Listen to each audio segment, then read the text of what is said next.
अहो मिसेस सावंत, अहो गेले कित्येक दिवस झालं तुमच्या घरातून सतत भांडणांचे आवाज येत आहेत. बरं, तुमचा वैयक्तिक प्रश्न आहे म्हणून सुरुवातीला मी काही बोललेच नाही, पण आता हे नेहमीच घडतंय आणि आता गप्प बसणं मला तरी योग्य वाटत नाही.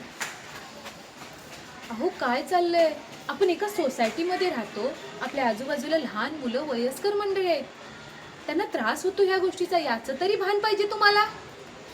इतक्या तरी तुम्ही सुशिक्षित आहात, इतकं तरी समजतं तुम्हाला.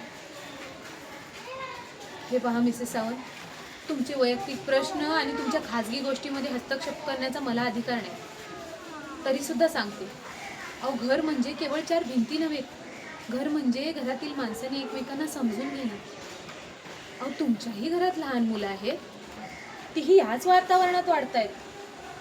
हे असं राग, कटू शब्द, अपमान या सगळ्याची देवाणघेवाण जर त्यांच्यासमोर झाली तर याचे वाईट परिणाम त्यांच्या मनावर आयुष्यभर राहतील.